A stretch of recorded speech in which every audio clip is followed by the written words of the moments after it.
Good morning, good afternoon, and good evening. This is Cody Kearsley from CW's Riverdale and the upcoming Netflix series Daybreak, and I'm hanging with Galaxy on Comic-Con Radio. Isn't it crazy? In just 9 months, life as we know it will be over. Tell me what's next. What the hell is wrong with you? What I'm about to tell you puts everything on the line. Our deepest desires and our darkest fears. Tell me what's next. Oh my God. I'm no stranger to scandal.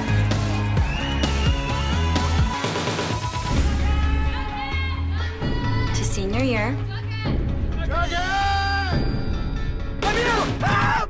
And all of its glories. Tell me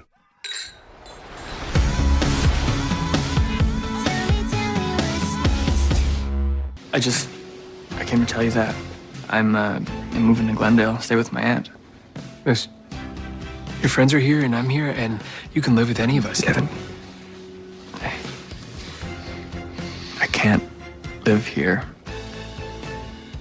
At least not for a little while. I'm gonna miss you, Marmaduke. I'm gonna miss you, Kevin Keller.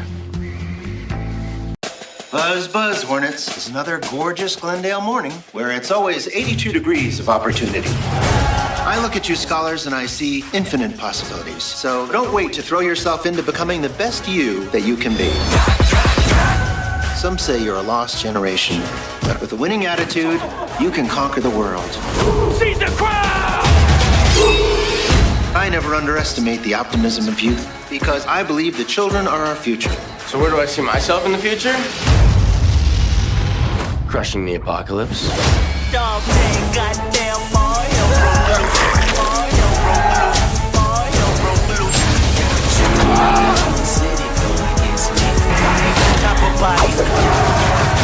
Strap in, douche waffles. Shit's about to get weird. And you thought we weren't gonna have any fun in the apocalypse. Shame on you. Good morning, good afternoon, and good evening. This is Galaxy signing in for Comic-Con Radio. Coverage of pop culture events from around the globe. Amazing interviews with celebrities. Daily recaps and reviews of popular television. Movie reviews. Everything Comic-Con and fandom from around the globe. Comic-Con Radio. Get ready to enter our universe. Let's go. Good morning, good afternoon, and good evening. This is your boy Galaxy for another amazing episode of Comic-Con Radio. Today we have a really cool guest. This guy has been on this little teeny-weeny TV show called Riverdale, and he plays this teeny-weeny character called Moose, and he's going to be on this other teeny-weeny TV series called Daybreak on this other very small platform called Netflix. Today we have Cody Kearsley on Comic-Con Radio. Cody, what's up, brother? Hey, what's going on, man? How you doing? I said teeny-weeny. Do you like that word? Yeah. No, actually, Man, the way you set me up, everything you're on is a big, gigantic Netflix and Daybreak, your new series coming up. Riverdale's a iconic show. It's becoming iconic. So, what's up, man? How is it? Yeah, you made my career sound pretty good the way you set me up. Hey, man, you're my guest. I got to make you sound perfect. Ultimate hype, man. Appreciate that. How are you? You're on the CW on a show called Riverdale. How did that change your life? Is it perfect? Oh, man, yeah. I mean, that was the first big thing that I booked. I went to theater school, and after I graduated when I was 21, I didn't book anything until I was about 25, so it was 4 years with nothing. So as soon as I got that, and then I spent 4 seasons on that, it started my career, essentially. So, yeah, it's been life-changing. It's been great. So it was life-changing. It was great. So you were born and raised in Canada, right? Yeah. So yeah, small town called Oliver in BC. Small. Like 3,000 people. Wow. Then you want to do acting. So how did you get into acting? Yeah, I did a little plays and musicals in high school and then like summer theater programs when I was younger. And I auditioned for a theater school in Los Angeles called Theater of Arts. Got it. Spent 3 years there at the conservatory and then just fell in love with the craft, fell in love with the stories. I was like, you know what? I might as well try it out for my career. And it's worked so far, so I'll keep going. And it's worked. And then you got into a good role on the CW called Moose, right? The role is Moose. That's your character. Yeah. And you're on this TV series called Riverdale. And that's an amazing show. Very cool. Now, I know a lot of people don't know about the history of Riverdale, but it's based on a comic book, right? Yeah, the Archie comics. There you And go. when I was young, I would go visit my cousins. They lived a few hours away from me. But every time we saw them, they had like 2 full bookshelves of every single issue of the Archie comics. They had everything. So I go over there, I would read them all the time. And then also you get them when you're kids because they're at every single checkout line. I don't know if that's in the States too, but in Canada they're in like every single checkout line. Every time you go to the grocery store, there's always Archie comics. So I read them my whole life. So it was pretty surreal to actually book one of the characters that I used to read about when I was a kid, you know? And Yeah, Moose it's is an pretty wild. iconic character. He's in a lot of the issues. Archie Comics Yeah. is huge. They also have the Sabrina Comics, which is kind of like a spin-off of Yeah. Riverdale, kind of. Yeah. What an amazing show you're on. Yeah, it's pretty wild. There's been incredible support from people that watch it. A lot of people that it's helped with various things. I get really nice messages sometimes. It's a pretty surreal experience. This is your first major acting gig. Yeah, at the time, I did a lot of plays when I booked. I was like, oh, this is a big step up. And I was slowly starting to build a name for myself in the theater industry in Los Angeles. But then I had to move back to Canada because my visa was expired. So then I started getting into film. And I booked a small role in Power Rangers, which was like 2 lines. That was the first on-camera thing I ever booked. And they cut out all my lines. I think at the beginning, I just run in and say, the cops are coming, and then run out. I think that's what my role has been diminished to. But that was really fun. First experience on set. But Riverdale was the first actual, I guess, role on TV that I booked. That's Where I pretty- actually had an arc, actually had a story, yeah.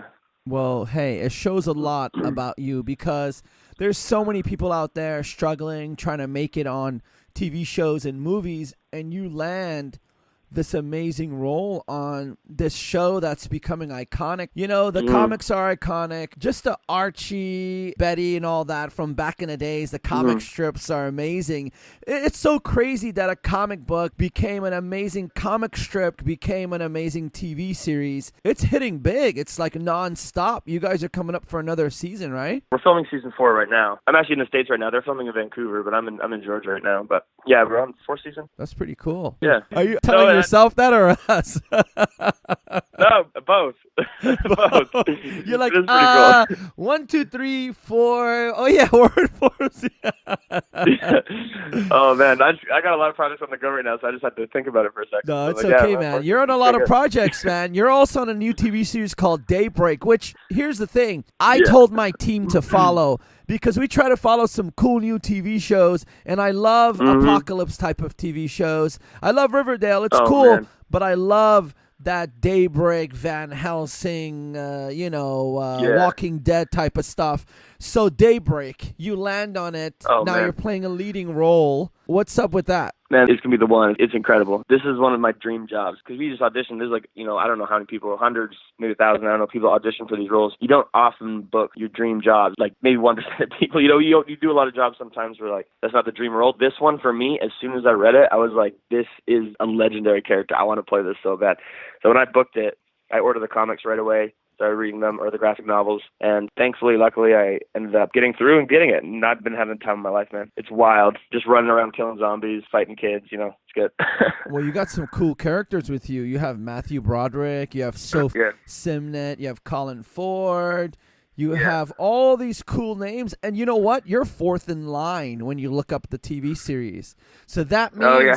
you're moving on up to the west side. So does it feel better now? You're moving up from the 10th floor to the penthouse area. Exactly, How does that exactly. feel? You kind of, you know what? It does feel like that. I can afford my rent now, so it's good. Isn't that crazy, man? A lot of people think like actors, when they're on an amazing TV series, they're already like millionaires. They don't know that it takes time. And now that you said that, that's a really cool thing to say because some guests that come on the show, they like keep it real and they say what's up. And that's really cool of you to say that. And it kind of shows that you could be on an iconic TV series like Riverdale and you're still like, hey, now I'm on Daybreak and now I'm doing this and it feels good. That's pretty cool, man. Yeah. Well, during Riverdale, I was still bartending. I was still working a couple of jobs in between, And I think any actor, the main goal is to be able to support ourselves off of our artistry because it's such a rare thing, I think, for any artist. So thankfully now I'm at a point where now my only job is essentially acting, or that's my only source of income right now, which is really nice. Well, and yeah, man, just making those moves, hustling forwards, and keep leveling up. I guess that's what it is. It's great, and I can't wait for the fans to hear this episode because you're in between two really cool TV shows. Netflix is really doing great these days, and Daybreak is a TV series that was very important to come out because it's during this time where everybody loves zombies. Listeners are probably going to say zombies have been loved forever, and since George A. Romero's zombie movie started. Yeah, no, zombies have been around 100 years. I get it, but right now it's like a huge thing. You go to Comic-Con, it's all about zombies. You go to this place, Right. It's all about zombies. At San Diego Comic-Con, The Walking Dead took over everywhere outside. I don't know if you went to Right. San Diego Comic-Con this year, right? No, I haven't gone to any Comic-Cons yet. No? No, not Brother, yet. Maybe next when year. I hope. Daybreak comes out, you're going to go. You're Moose on Riverdale. Why the hell aren't you at Comic-Con? I don't know, man. I haven't been invited yet. Maybe Netflix might invite me for Daybreak. They We'll better see. invite you. I'm saying it right now because we have a lot of listeners. So listen to me. You better bring Moose to Comic-Con, okay? Because he needs to go. He has to go. And what's the name of your character on Daybreak? His name is Turbo. Turbo. That's what I thought. I thought I was reading it Yeah. wrong. The producer's brother tried No, to say his he's name's playing Turbo. Turbo Jock, right? That's Turbo Bro Jock. Turbo So our Bro army- Jock. There you Yeah. go. So like essentially all the cliques, we formed our tribes, right? So the Jocks, which I'm the commander of, we're called the Bro Jocks. That's our tribe. That's our army. We're like this militant group that's just trying to survive. And so my name is Turbo Bro Jock, the commander of the Bro Jocks. Isn't that wild? That's pretty crazy. Well, that's what you It's get when so you get fun, man. teenagers running the world when the apocalypse hits. That's what it is. Yeah, it's like Lord of the Flies, man. Everyone's just trying to survive and break off into tribes, form that tribal mentality. But that's the thing is like there's zombies, but zombies are just an obstacle of the new world for us. They're just in the way of getting resources or surviving. It's more about like the tribes that we form and how we survive, how we link up with each other, how we help each other, and how we come together to survive essentially. So Matthew Broderick, he's what is he, a teacher at the school? He was principal of the school. So you're still running a high school during post-apocalyptic times with zombies running around. No, not really any sort of societal structures being ran at all. The high school's not running in the post-apocalyptic world. He was the Gotcha. principal of it before the explosion happened. You're living in the high school. You're the leader of the jocks. You're called Turbo Bro Jock, which is a cool Man, name. how incredible is that? Like, these guys that just like keep living in high school, like they're 20 years after high school, they're still going to the same bars. They're still like living their own high school football. I have a couple of friends days. like that. Yeah, me too, man. I'm from a small town, but that's how cool is that we literally are still living in the high school. I love that. That's pretty cool. Yeah. Oh, yeah. We can't escape. Like Turbo, especially. He was the king in high school. He was the quarterback. So he's like, I'm not leaving the high school. This is my domain, right? So. Oh yeah. I got some friends from some small towns. They still wear their football jackets, and when they go there, they're celebrities still, and it's like 15 years later. Right. That's exactly what this is. That's so funny. Like Turbo will live and die in the high school. So do you guys wear like football gear? Are you guys like the security force, the enforcers? No, we're our own tribe. We have everything. It's a little bit like I got a lot of inspiration from Genghis Khan. Like we're our own tribe, but we're very militant, and combat is our main kind of. That's our main thing, and it's very much like a meritocracy, if you will. So depending on what people are good at, that's their roles. So in our army, we will have people that cook. We'll have people that clean the high school, and we'll have people that go to war, and that's like our main focus is the militant group of it. But we're our own tribe. We have everything we need. Oh, so you're your own thing. You're your own tribe. You have everything from A to Z. You're not like the security force for other people. Everybody's their own tribes. Yeah, everyone's their own tribe. We're our own tribe. I'm the leader of the tribe. And there's a map in my war room where we're going around, and I have a list of all the other tribes, and most of them we control as well. And they'll come and they'll give us, we do act as protectors and security for other tribes, but they're under our command. So they'll give us some of their food. So if they have reserves, they have a bunch of clean water, or they have a bunch of, food, they they give us a half of whatever they they give have you or whatever resources the and rules stuff are. like that, basically. Yeah, they give us resources in exchange for our protection because we're the biggest, most dominant tribe, right? So we you guys kind of essentially- like douchebags during the show, or are you guys like cool? Oh no, we're not the nicest people to be in cahoots with. I get it. Yeah.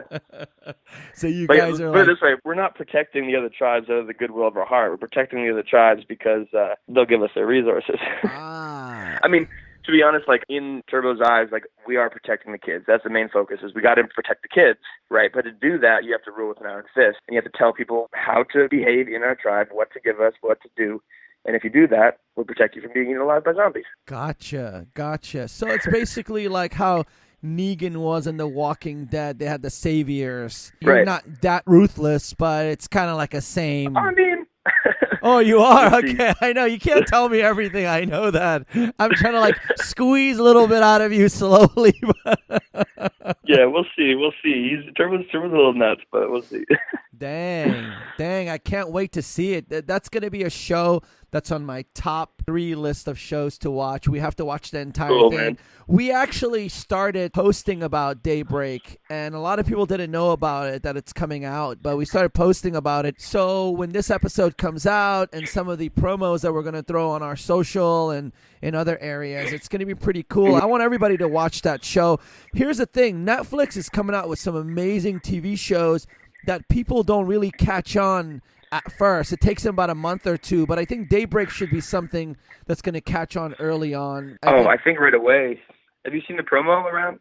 I have. The promo's wild. Oh, yeah. Like people keep sending me pictures of billboards and single character posters around. It's all over, man. I had no idea. It's pretty cool.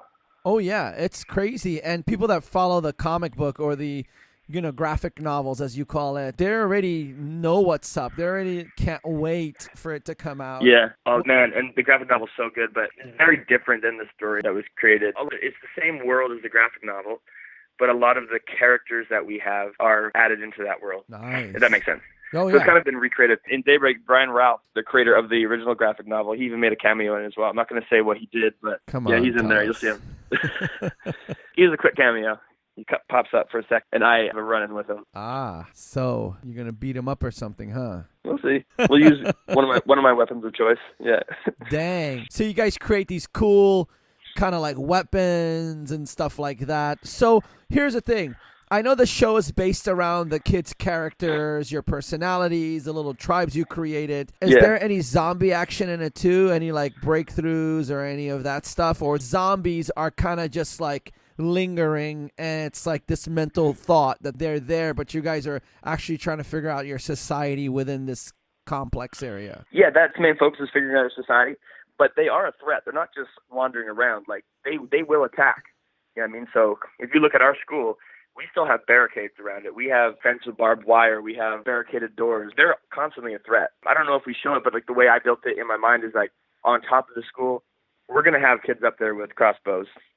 You know, we're going to have people always on the watch 24/7, making sure that, because they're a constant threat. You know what I mean? Oh, wow. They're not the main focus. We're not just trying to fight the zombies. That's not our main focus. They're just an obstacle that we always have to be aware of. You're so always on alert. You're always on like 100. Always. Like chit-chatting Always. with a guy or a girl. You're like, hey, what's up? Did you have tea? And you're like, shoot, I'm still looking for a zombie that can just attack me right now. Right. Always over your shoulder, yeah. So when we leave the school, we're on these armored vehicles and these dune buggies with, you know, spikes coming out of all different sides. These armored vehicles. I wouldn't just be walking through this world, you know, without protection. And we roll deep, so we have our whole 30, 40 jocks at all time. We go out with like our exploration crew. We have the top military soldiers, all my personal bodyguards. We go out together to get more resources, to get more land, you know, take over another kid's territory. So we go out with protection. That's awesome, actually. I can't wait. So did they really build an elaborate area? Like when you see the vehicles and the cycles and all that stuff, does your mouth drop when you saw it for the first time? Oh man, the first day on set, this is going to be released by then, so I can say it. The first day I had on set was this, you kind of see in the trailer, we have this battle with the 3 leads, and me and my army come in on all of our armored vehicles, and we're trying to get these kids out of this building because I'm not happy with the main character, to say that. So I'm trying to get this kid and the 2 people he's running with.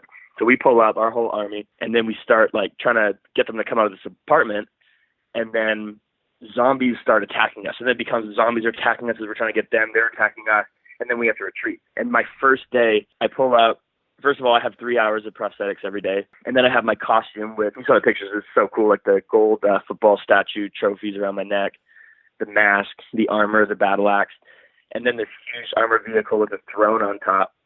So that was my first day. I get up on this throne on this car, pull around the corner, there's these cranes and drone shots. The crew is the biggest crew I've ever seen. Just they closed down like 2 city blocks and just dumped sand and like made all the cars run down, turned it to a whole apocalypse. Then the army of zombies attacked. It was wild. It was nuts. That just sounds cool. I love zombie stuff, so I wish I was there with you guys. I would have killed all the zombies, but unfortunately, I'm here in the Comic-Con radio studio interviewing cool. Cody Kearsley. What would your weapon of choice be? My weapon of choice? It would be the handle of a hockey stick, and then I'd take like a sword blade and have it go about 8 inches above the handle, so anything I swing at will get cut. Nice. I would have a short and long reach. So if I take a hockey stick and I just put a blade at the end, what if something's like 2 feet from me? But if I have a blade starting like 8 inches from where my handle is, all the way up to like 3-4 feet, I can cut things that come like 6 inches close to me. So that would be my weapon of choice. I actually thought about that beforehand. So yeah. Did you play hockey? Is that why? No, man. I just thought a hockey stick would be good because it's pretty strong and it's sturdy. Yeah, but you probably played hockey, right, in Canada? I did for like 2 seasons, but no, I preferred street hockey actually. I wasn't the best on the ice. Nice. I played basketball and soccer and stuff, but well, I grew up in New York, so we played stickball and handball. That's what we did. Oh, right. A stickball is crazy because you have this like mop handle looking stick and you spray paint these boxes in the local parks. And the local parks in New York is not like here in LA where it's like grass and nice and pretty. And if you fall, it feels good. No, New York parks are like concrete. And if you fall, you're going to get cut with glass. Especially when I grew up back in the days, it's like glass everywhere and all sorts. So you didn't want to fall in the park. We didn't really run bases. With stickball, they throw the paddle ball at you really fast. And if they hit it in the box, it's a strikeout. So basically a paddle ball with a mop stick. And that was our that's hilarious. version of baseball.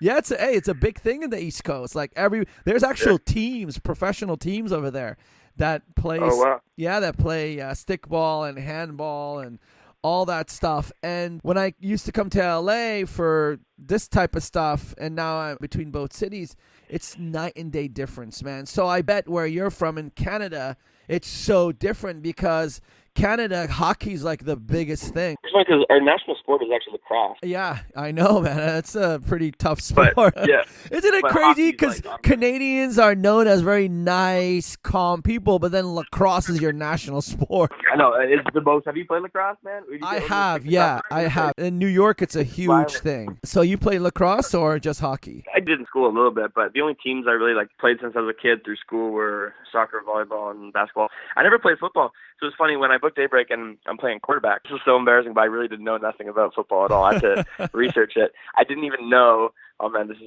embarrassing. I didn't even know that there was a separate team for offense and defense. I thought it was all just the same thing. You know what I mean? I had no idea. You learned about football on a zombie TV show. That's crazy. I know. Isn't it? And then I got to learn how to throw a spiral because I couldn't. Obviously, I never thrown a football before, so I was practicing that. I booked it. I got it now. I can throw a spiral now. So you know what's up now. So you know there's an offense and a defense. No. Well, what I did was I actually really went deep into how football, how different plays and how football is conducted. And I made this actor guide for myself. It starts off as a high school football playbook with my team member, the names, different offense and defensive plays, my starting lineups, and as the book progresses, it turns into a militant strategy guide with the same type of plays, but how to fight off zombies in different situations. So you can see clearly where halfway through the book, the bombs have dropped, the apocalypse happens, and then my football playbook turns into an apocalyptic survival guide. Which places have the best resources? How do we get those places? Which places are run down? Which places are overrun by zombies? That kind of stuff. So you kind of understand all that stuff now, and you created that. That's cool, man. Yeah, Look at you. Yeah. Look at you, man. Look at That's you, the fun Cody. stuff, man. That's the fun part. Well, you know, with a name like Moose on Riverdale, you should have known about football. Moose. I know, right? Back in the days, all the defensive tackles, their name was Moose. Right. We had never really got to play football in Riverdale either. Well, I never was in any football scenes. No, you guys just were jocks. Moose was just standing on the sideline. So I know. it's always on the sideline, man. Well, hey, man, it's all good. You did volleyball, you did soccer, a little bit of hockey.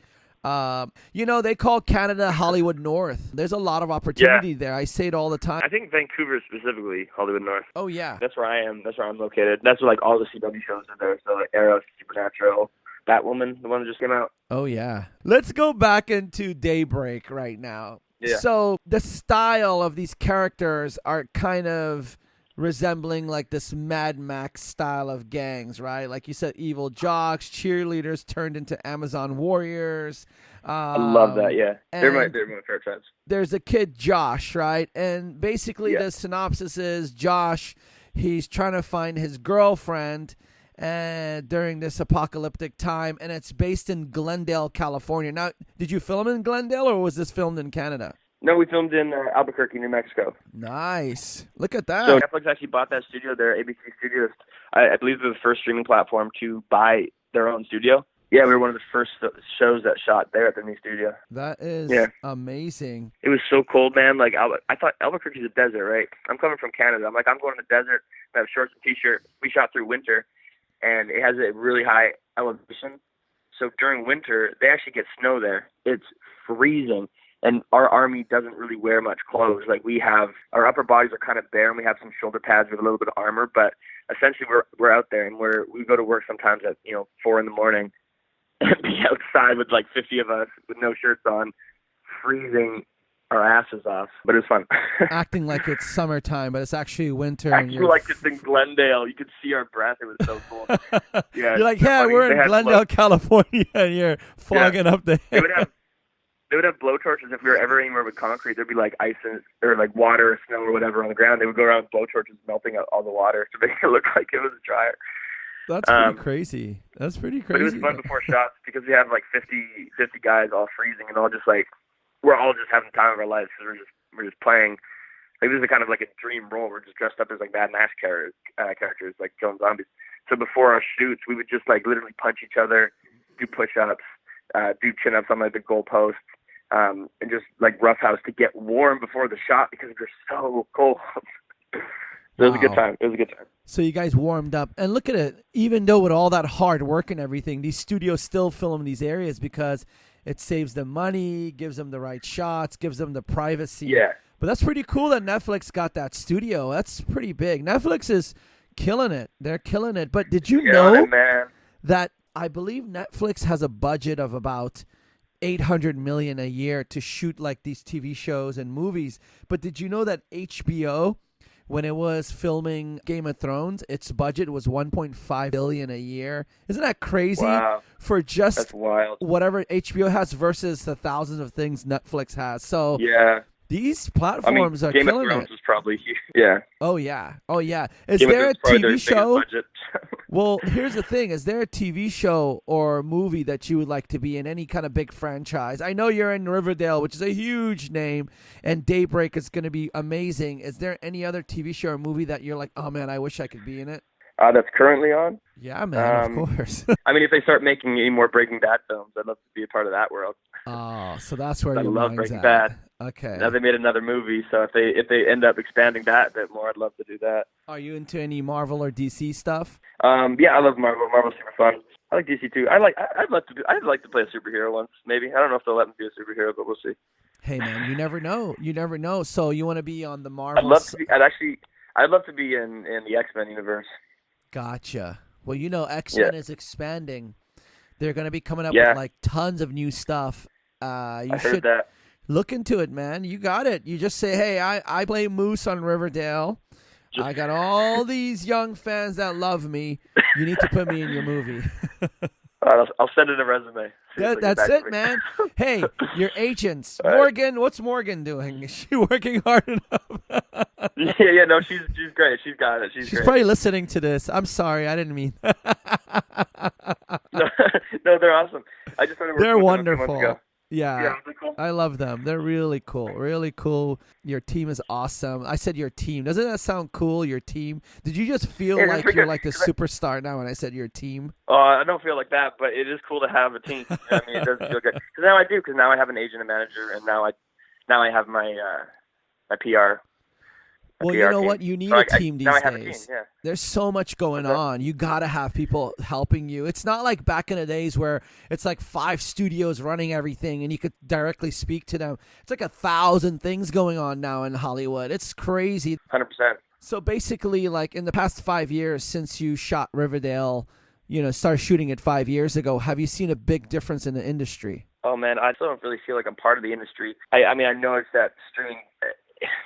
Like before, like most people wanted to be in films instead of TV, and now streaming platforms have kind of changed the formula. Instead of 23 episodes, they're doing 10 episodes. So when we shoot Daybreak, it kind of feels like a film. We can take our time with it a little bit. We can rehearse a little bit. Oh, yeah. These TV shows so got I think big the quality, budgets. Yeah, they have bigger budgets, and I think just the amount of time that we have, this might be bad to say, but the quality of TV, I think, is getting a little bit stronger because of streaming platforms, purely because there's more time to actually put the work into it and explore and have that creative process, right? Okay, here's the thing. Back in the days, there was 2 types of roles. There was the TV stars, and then there was the movie film stars. They were separate, right? People that worked in movies didn't want to work in TV, and TV people didn't want to work in movies, or they did. I don't know. Right. But have you noticed that a lot of film and movie stars are trying to get into the TV world now? Do you think it feels 100%. weird seeing that, or you think that's a cool thing? I think most actors want to just chase good stories and doing good work. So, like, it doesn't matter if it's on stage or if it's in film or if it's in theater. I personally came from a theater background, and I have a theater company, and I do plays all the time. That's kind of my bread and butter. That's what I like doing. But I will never turn down a good role or a good story.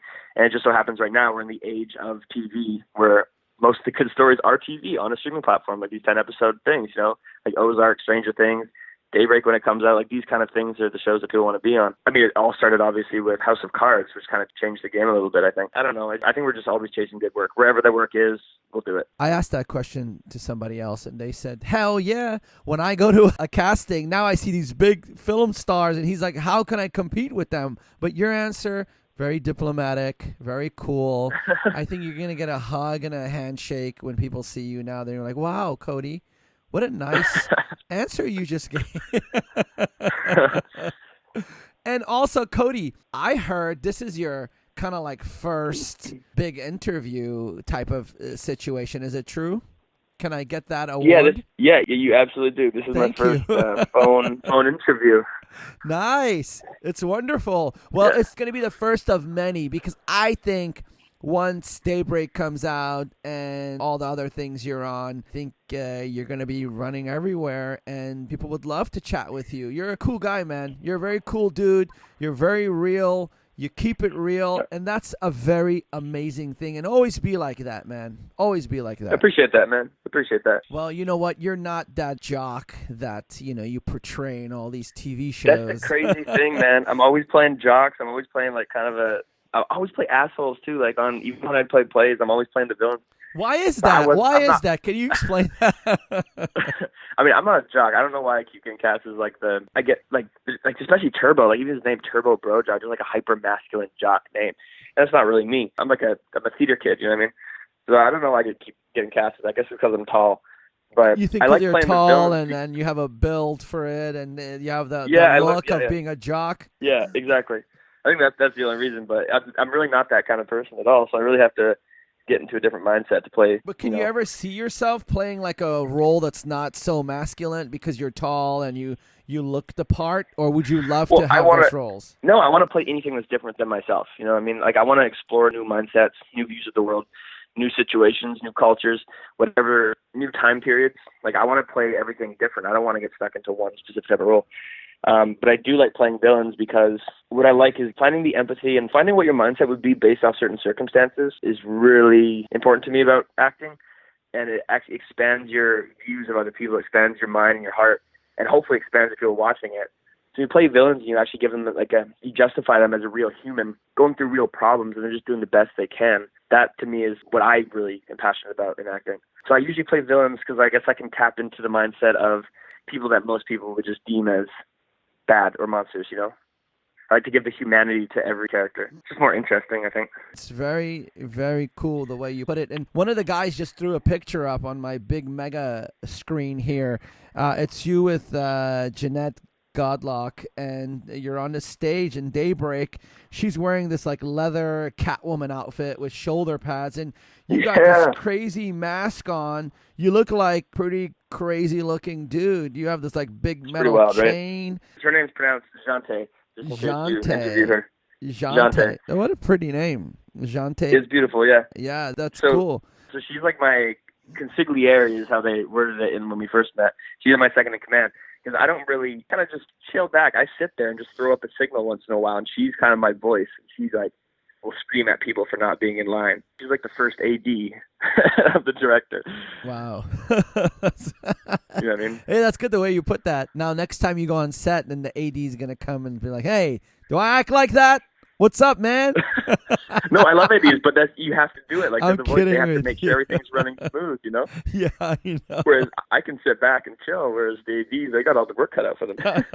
So, Cody, what else is on the horizon? What else are you working on right now that you can share? So I have a theater company in Canada called Vagrant Players Theater Society. We're producing a play there in January. And I just opened another production company as well in Canada where I'll be producing my first feature film next year sometime. Should be great. And right now I'm in Georgia working on a Bruce Willis sci-fi film, which is kind of fun.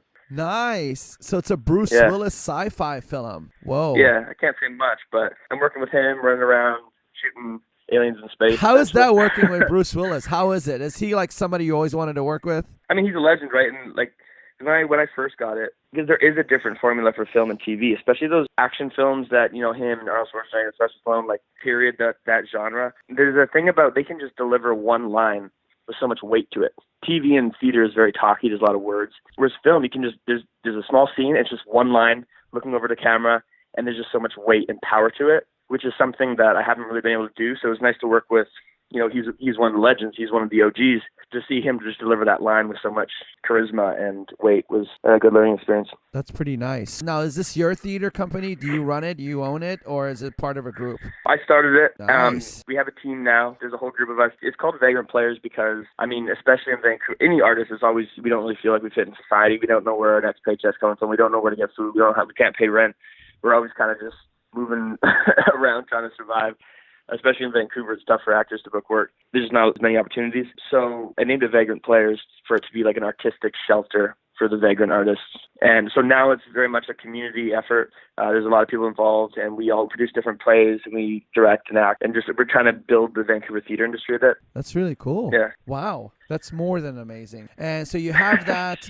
You have your own production company where you're working on movie projects. Yeah, I don't know much. I kind of just like, even with theater, like I've done a lot of theater, never produced something. I kind of just did it and, you know, made a lot of mistakes and learned from the mistakes. Same thing with the production company. It's kind of just, I've never produced any film before. So I've hired on a producer who has, you know, he's been in the game for a long time. So he's kind of showing me how to do it. And I'm just jumping in and seeing if it works. So we'll see what happens. It's nice, man. So you got that going on. You're working on a new sci-fi movie with Bruce Willis. You're going to be on the new TV series Daybreak's coming out on Netflix. Man, that's wild. It's I booked wild. that a year ago. Oh, sorry, I can't swear. Can I swear on this? Yeah, go ahead, bro. Say it. Say it, baby. Yeah, Say I booked this shit a year ago. I booked it a year ago, and now it's finally. It felt so like we're like, was that real? Did we really film that show? Like, when are we ever going to see anything? Because it took so long for the promo to come out, and now it's airing in a week. Like, all of us are so excited. Well, that's what I heard. A lot of these great shows, to be honest with you, they film them and then they wait a while because they want it to come out at the perfect time. Right. But that's amazing. So you play Turbo Bro Jock, which is leader of the Jocks, and you have these wild outfits with like shoulder pads and all that. And you're on this little teeny-weeny show called Riverdale on the CW where you play Moose Mason, another iconic character. You're doing it, Cody. You're getting it done, man. Yeah, I'm trying to.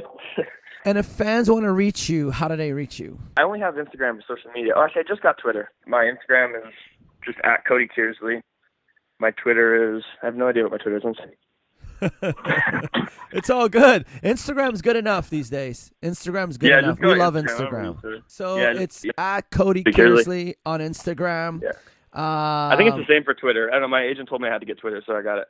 Yeah, because you have to tweet from now on every day and say, hey, I guess so, yeah. I'm eating pancakes. Hey, I'm going to the store. Right. You can stalk me now. Right. You want to Here's my murder address, me? here's my location. I'm at McDonald's. Oh, that's scary. It's scary, man. You got to be careful, dude. I've had some guests on. They told me some crazy stuff off the interview, and these DMs they get and the type of pictures they get. It's crazy. But oh yeah, I got some stuff weird. Oh yeah, I bet, man. I bet you get some. Especially in Riverdale, you have a good, wide, broad audience. Yeah. Well, be careful with that stuff, but you know what's up, man. And when you get your they Twitter... they go to my spam folder. They go to your spam. Or the other, whatever the other boxes. I don't really read those ones. Yeah, it's crazy. Twitter allows, like, really raunchy stuff on it these days. They allow, like, porn stuff. So it's pretty crazy. Yeah, that's what I heard. I didn't realize that. It's depending on what your settings are, which is kind of cool that it's a completely open forum. I don't know what the restrictions are. Is there an age restriction for Twitter? Everybody lies, right? Everybody says they're 18. Right, yeah. I mean, it's cool that there's a completely open platform that you can kind of have everything. I mean, it's freedom of speech. You can kind of put whatever you want on there. But yeah, I don't know how they deal with restrictions because that probably should be in place, huh? My friends' kids, they're like 11 years old. There's 3 of them, like 11, 12, and whatever, and they all have Instagrams and Twitters and all that. And parents can put on restrictions, though. They must be, right? I don't know what their parents are doing, but these kids are really popular. Oh, man. I mean, there's a girl on her show that, Livia, I think is she 12 now? I think she's 12. She was 11 when we were filming. But she has an Instagram, I think it's run by her mom, just to make sure. Because there's some fucking weirdos on social media sometimes. You got to be protective of them. Oh, yeah. There's great, amazing people, and there's weirdos. And, we just got to live alongside everyone in society and make it happen. But you know what? You've been an amazing guest, Cody. You're an awesome dude. I would love to have you back on the show once Daybreak launches. It's been great. Wonderful. So, ladies and gentlemen, Cody Kearsley, Daybreak, coming out on the 21st of October. He plays Turbo Bro Jock. Riverdale, he plays Moose Mason. You guys know that already on the CW. He has new movies coming out. He's in theater. Check him out. Follow his theater company and see where he might be next. He might be in a town near you. Please support his career. Go to his Instagram. That's at Cody Kearsley. Please follow him. Say what's up. Say you heard him on the show. He might check your DM. He might not, but don't be crazy. No naked pictures, please. Unless, he wants it. But anyways, with that said, Cody, my brother, you've been wonderful. Good morning, good afternoon, and good evening. This is Galaxy with the amazing Cody Kearsley. This has been an amazing episode. Now, Cody, we have to give the universe a billion kisses. Are you ready? 3, 2, 1. Mwah! A billion kisses to the universe. Billion kisses. There you go. And with that said, brother, man. This has been great. Peace. Peace out. Bye. Good morning, good afternoon, and good evening. This is Galaxy signing out from another amazing episode of Comic-Con Radio. Tune in for your daily shows of Comic-Con Radio. Go to comicon-radio.com. Reach us on social media. Instagram at Comic-Con Radio. Comic-Con Radio, taking the world one listener at a time. Oh, yeah, there you go. Booyah, you got it. Booyah. Okay, cool. Booyah.